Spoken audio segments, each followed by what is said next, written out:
नमस्कार, मैं एडवोकेट विकास यादव एक बार फिर से स्वागत करता हूं आप सबका नई वीडियो में। AIB 20 में जो बच्चे अपीयर होने वाले हैं इस साल, थोड़ा सा वो बच्चे ध्यान से सुनिए। पिछली बार जो आपका AIB 19 हुआ था, जब ओरिजिनल नोटिफिकेशन आया था, तो कोई भी ऐसी स्पेशल कैटेगरी ऑफ स्टूडेंट नहीं बताई गई थी कि वो बच्चे भी एग्जाम में अपीयर हो सकते हैं। पहले जो नॉर्मल सिनारियो था आपका एलिजिबिलिटी क्राइटेरिया का, वो यही था कि आपने LLB को पास किया है 5 ईयर या 3 ईयर, एंड उसके बाद फिर आपने अपने आप को एनरोल करा रखा है स्टेट बार काउंसिल, जो भी आपके रिस्पेक्टेड स्टेट बार काउंसिल है वहाँ पे। ठीक है, तो इस तरीके से आप इस एग्ज़ाम में अपीयर होते थे। आपको एनरोलमेंट नंबर फिल करना होता था जब आप इसका रजिस्ट्रेशन कराते थे। लेकिन AIB 19 में नोटिफिकेशन के लगभग 20-21 दिन बाद, 3 हफ्ते बाद, एक नया नोटिफिकेशन आता है जिसके अंदर जो फाइनल ईयर कैंडिडेट्स हैं, जो LLB के फाइनल सेमेस्टर में है। फाइनल ईयर से आप ये मत समझना कि आपका केवल फाइनल ईयर, तो इसके अंदर आप 5th सेमेस्टर को काउंट कर लोगे अगर 3 ईयर LLB है, या फिर अगर 10 ईयर LLB है तो आप 9th सेमेस्टर को काउंट कर लोगे, 10th को ही काउंट करना पड़ेगा। तो अभी कुछ और कैटेगरी के स्टूडेंट्स को अलाउ किया गया था कि भाई आप भी एग्जाम में अपीयर हो सकते हो। ठीक है, ताकि उनका ईयर वेस्ट ना हो। यानी कि अब विदाउट एनरोल्ड भी स्टूडेंट AIB में अपीयर हो सकता है। पहली बात तो ये। पिछली बार काफ़ी बच्चों को डाउट था, कुछ बच्चों का इसी वजह से एग्ज़ाम रह गया कि उन्होंने एनरोल नहीं करा रखा, तो इसका मतलब वो अपीयर नहीं हो सकते।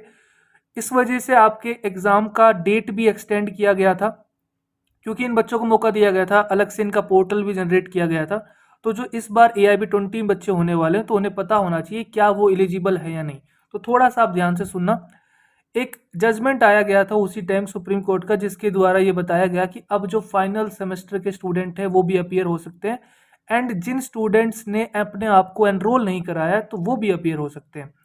इन बच्चों को जस्ट सिंपली एक अंडरटेकिंग, जो आप देख पा रहे हो, ये AIB की वेबसाइट से इसका आप MS वर्ड फॉर्मेट भी ले सकते हो, या फिर ये फॉर्मेट भी ले सकते हो। आपको इसको अंडरटेकिंग फिल करके अपलोड करना होता है। ठीक है, तो इसके अंदर सब कुछ लिखा हुआ है, आपको इनको ही फिल करना है।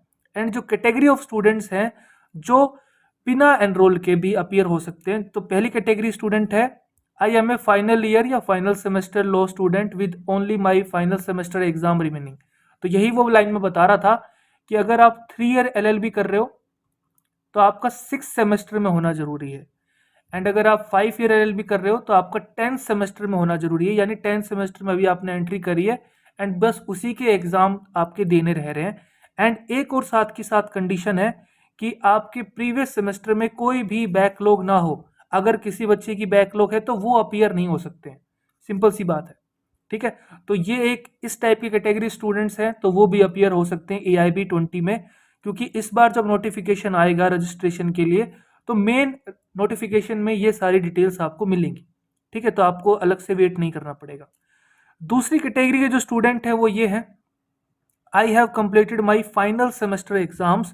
यानी कि इन्होंने आपका 6th सेमेस्टर या 10th सेमेस्टर को कंप्लीट कर लिया है, एंड कोई बैकलॉग भी नहीं है, एंड अभी ये अपना फाइनल रिजल्ट का वेट कर रहे हैं। रिजल्ट अभी आया नहीं है, अभी क्लैरिटी नहीं है कि इन्होंने 6th सेमेस्टर या 10th सेमेस्टर का इनका क्या रिजल्ट रहेगा। बैकलॉग फेल भी हो सकते हैं, लेकिन इससे पहले ये किसी में भी फेल नहीं है, कोई भी बैकलॉग नहीं है, तो ये बच्चे भी अपीयर हो सकते हैं। थर्ड कैटेगरी ऑफ स्टूडेंट्स वो हैं, I am a law graduate who has not yet enrolled with a state bar council. Law graduate हैं, इसका मतलब इनका रिजल्ट आ गया है, एंड प्रोविजनल सर्टिफिकेट आपके पास है, तो आप खाली प्रोविजनल सर्टिफिकेट से भी अपने आप को एनरोल करा सकते हो। लेकिन इन स्टूडेंट ने अभी तक अपने आप को एनरोल नहीं कराया है। ठीक है, और अभी तक इनकी डिग्री भी नहीं आई है। तो ऑब्वियस सी बात है कि इनका एग्जाम वगैरह सब हो गया है, पास है इनके पास, ग्रेजुएट हो गए हैं, कोई एग्जाम के रिगार्डिंग कोई इशू नहीं है ऊपर की दो कैटेगरीज के रिगार्डिंग। बस इन्होंने अपने आप को स्टेट बार काउंसिल में एनरोल नहीं कराया, तो ये बच्चे भी अपीयर हो सकते हैं अंडरटेकिंग भर के। अंडरटेकिंग सभी बच्चों को फिल करनी पड़ेगी, बिना अंडरटेकिंग के आप नहीं होगे।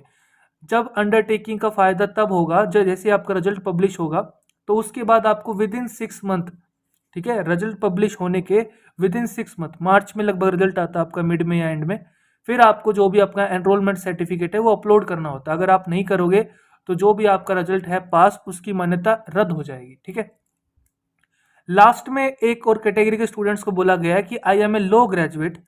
इसका मतलब ये भी पास है, LLB इन्होंने कर लिया है, एंड ये अभी कोई जॉब कर रहे हैं, करंटली एम्प्लॉयड इन, जिस सेक्टर में आप कर रहे हो उसके बारे में बता दो, जिस टाइप की आप जॉब कर रहे हो, and have either not enrolled, या तो अपने आप को एनरोल नहीं किया है। इसके अंदर देखो दो कैटेगरी बन गई हैं कि लो ग्रेजुएट हो और आप जॉब भी कर रहे हो साथ के साथ कोई अदर डिपार्टमेंट में, एंड अपने आप को आपने एनरोल नहीं कराया है।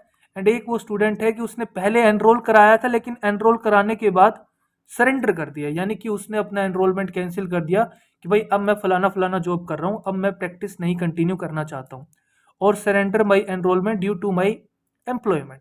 अब ये इनका फिर से मन बन गया है, ठीक है, फिर से इनका माइंड चेंज हो गया कि अब हमें फिर से इस प्रैक्टिस में आना है।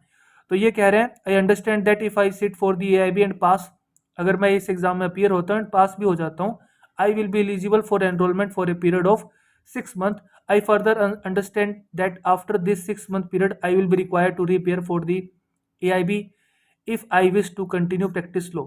तो ऑब्वियस सी बात है कि भाई आपको 6 महीने के अंदर अंदर अपना एनरोलमेंट सर्टिफिकेट अपलोड करना पड़ेगा, नहीं करोगे तो आपका जो भी रिजल्ट आया उसको रद्द कर दिया जाएगा, उसकी कोई मान्यता नहीं है, ठीक है, यही आपको फील करके सबमिट करना होता है, तो थोड़ा सा ध्यान रखिए। एंड लास्ट में एक इन्फॉर्मेशन दी गई है कि जो बच्चे आपके कंटिन्यूइंग है यानी कि अभी फाइनल सेमेस्टर में है, तो उनको जो अपने साथ के साथ अंडरटेकिंग के साथ self attested scanned copies, mobile वाली नहीं, आपकी प्रॉपर स्कैनिंग होनी चाहिए, हर सेमेस्टर की कॉपी को अटैच करना होता है, सेल्फ अटेस्टेड, खुद साइन करके, ठीक है। एंड जो आपके स्टूडेंट हैं जिन्होंने LLB को पास कर लिया है, उन्हें क्या करना होता है, अभी उनकी डिग्री नहीं आई है, must attach their self attested and scanned all their marksheet, इनको अपनी सारी मार्कशीट करनी होती है, सेमेस्टर लेके 1 से लेके 6 या फिर 1 से लेके 10। तो ये आप थोड़ा ध्यान रखना कि आपको क्राइटेरिया अंडरस्टैंड रहे कि भाई हाँ मैं भी AIB 20 में अपीयर हो सकता हूँ। अगर आपको ये चाहिए इसका अंडरटेकिंग का फॉर्मेट, तो आप AIB की वेबसाइट से ले सकते हो, वरना अगर आपको वहाँ से नहीं मिल रहा है तो आप मेरे को व्हाट्सअप कर सकते हो 9350145947, ये मेरा व्हाट्सअप नंबर है, आपको मैं थोड़ा सा गाइड कर दूंगा, या फिर मेरे पास PDF है या वर्ड फॉर्मेट है तो मैं आपको शेयर कर दूंगा, ठीक है। स्टिल आपका कोई डाउट है तो आप यूट्यूब का कमेंट सेक्शन यूज कर सकते हो, अपना डाउट मेंशन कर सकते हो, या फिर इस नंबर पे पर्सनली भी व्हाट्सअप कर सकते हो, कॉलिंग नंबर नहीं है ये, ठीक है। कोशिश करूंगा मैं आपका जल्द से जल्द रिप्लाई करूं। वीडियो अच्छा लगा है तो वीडियो को लाइक करें, खुश रहिए, मुस्कुराते रहिए, दिशा ख्याल रखिए, जय हिंद।